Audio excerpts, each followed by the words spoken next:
I'm Jill. I'm a senior lecturer in School of Architecture, and I'm here with my colleagues Doina and Jason, and we will give you a brief overview of our intercontinental partnership with Hong Kong and how our teaching has evolved throughout the pandemic. So, to introduce this partnership, so in 2014, the University of Lincoln has collaborated with Hong Kong School of Higher and Professional Education to deliver a BA Honours Architecture degree as a top-up degree offered to those students who have completed a 2-year higher diploma in architecture awarded by Hong Kong Design Institute. And since then, we have about 30 to 40 students each year as our third-year students. So we teach them from Lincoln and they graduate with a degree from Lincoln. And then we started other programs as well, including DEEP, which Jason will talk about, and interior architecture and design, as well as landscape architecture, which will start next year. So this kind of collaboration partnership brought us lots of benefits and opportunities because we have such a different context. So this brings lots of culture exchange and student and staff mobility, and it has increased our international recruitment, especially from Hong Kong and from China. So how does this work, you might ask? Well, it's all down to the coordination between the local Hong Kong tutors and the flying faculty, including myself. So before the pandemic, we used to go to Hong Kong 5 to 6 times a year, and each time we stay for 2 to 3 weeks, and we have very intensive 2 or 3 weeks of teaching, including design studios, model making workshop, site visit, crit, and the Hong Kong students would come and visit us every year. As you can see in the photo, those are the students coming to visit us from just before the pandemic in 2019.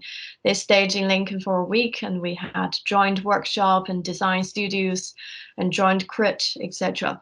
So we used to have a quite close relationship, very physical relationship as well. And then the pandemic hit. And everything became very different. We had to kind of adapt really fast. We never taught online before, but we need to establish an online curriculum.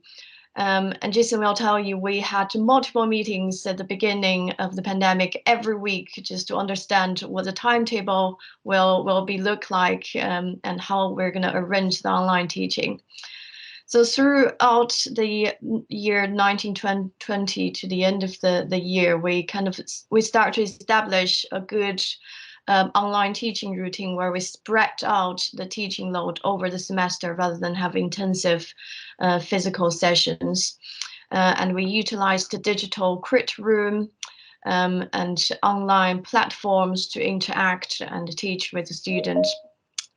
So the picture on to the right, those are the first time I saw those students in 2021, and that was the only time I saw them all together in there. It was very strange.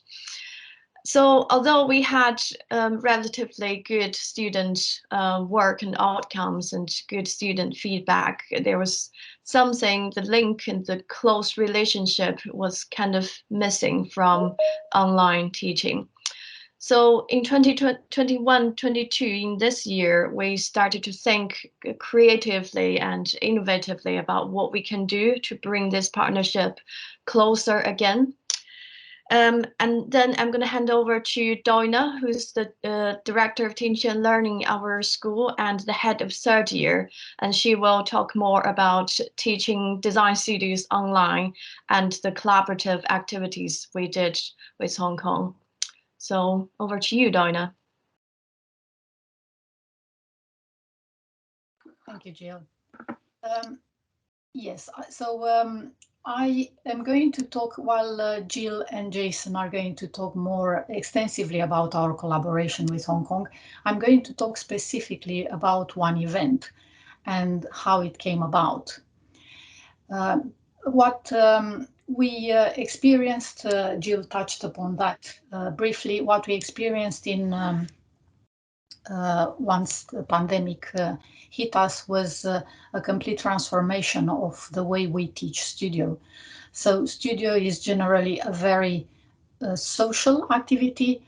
The translation and transmission of knowledge, information, work happens naturally, very socially between students and students and students and staff, mimicking quite closely what happens in practice. What happened during the pandemic, and it was almost literally overnight, was that from using drawing boards and sketchbooks and tracing paper and drawing physically on students' work and talking with them in studio, everything was transferred into Teams. And luckily, OneNote actually just about coped with that. We were able to speak to students live and draw live on their drawings, which they shared with us. But one aspect which, so that continued throughout the pandemic. One aspect which came to an immediate halt was making models. And again, architects, designers, interior designers work very much through physical models. And I'm going to show you in the next slide. So this is what architecture models, these are the models our students produced, and they were exhibited in the RIBA revalidation in 2017. And models range from very conceptual to detailing models.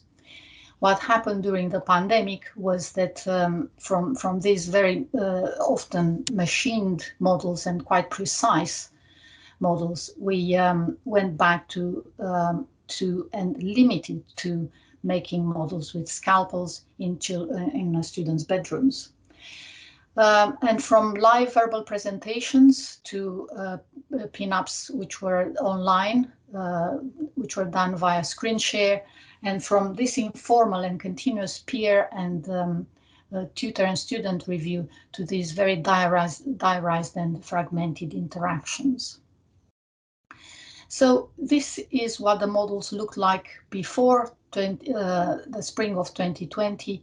And this is an activity we have been running in third year every year for the last 5 years, where we have a 1 week workshop type of activity where students concentrate only on making models.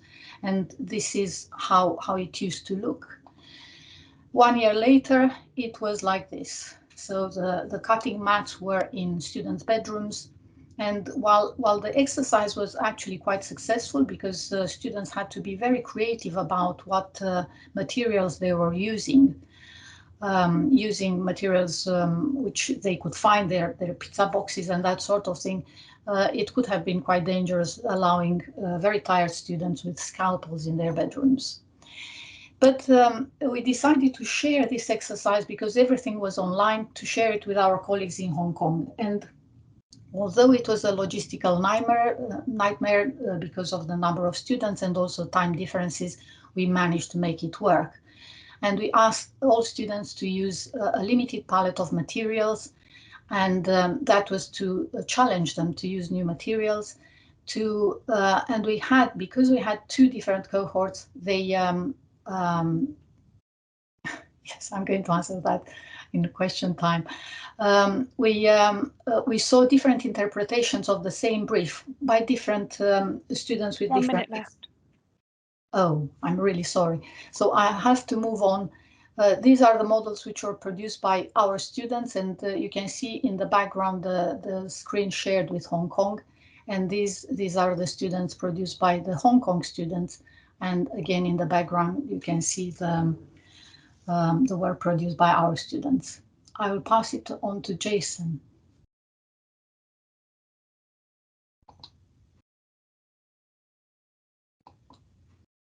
Sorry, thank you, Jill. What I will essentially end then off with is just the fact that our presentation has disappeared, is learning a lot from this new scope of working. and how to adapt what we usually use in terms of, our hands and drawing skills into a digital interface and digital models, where I think this stems a new world for design and a new world for teaching. But I think what we can really take from it is that we cannot replace in-person teaching. And that is something that, we will eventually come back to as the pandemic eases. So I think that's then where we will. Great, thank you very much, all of you, for that presentation. It was interesting to see people's innovative use of different materials to make their models there. There's a couple of questions in the chat. If anyone else wants to ask a question, please raise your hand.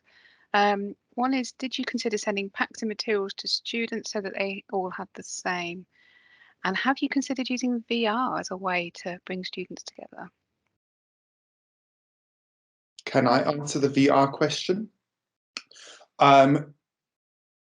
Yes, in terms of VR, we adopted using Twinmotion as an output, which is actually gaming software created by the Unreal Engine. And we started using that in terms of our digital fly-throughs to bring across a spatial experience. Another form of VR, I'm just going to put it in terms of our virtual studio, is that we run a virtual studio between our Lincoln cohort and our cohort in Hong Kong, where they can drop in at the same time, so that there is peer interaction and they also have shared classes. But VR as an output mainly dealt for deep with Twinmotion.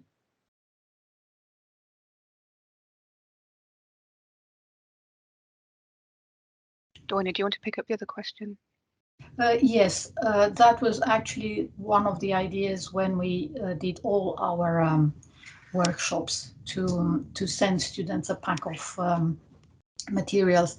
It was the logistical, especially in the beginning of the pandemic, sending these packs to individual students to their home addresses.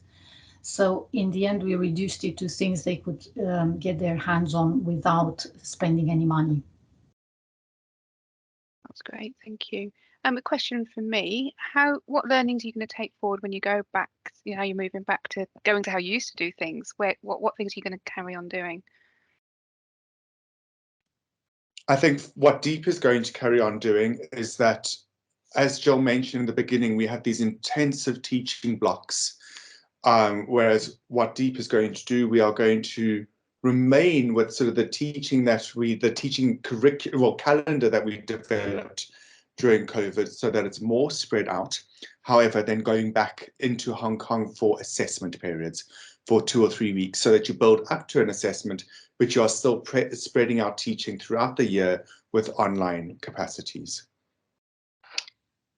If I may add to that, like Jason said, now with the new learned online teaching skills, the in-person kind of interaction and activity and workshop becomes more important than just delivering lectures. So that's what we're trying to do.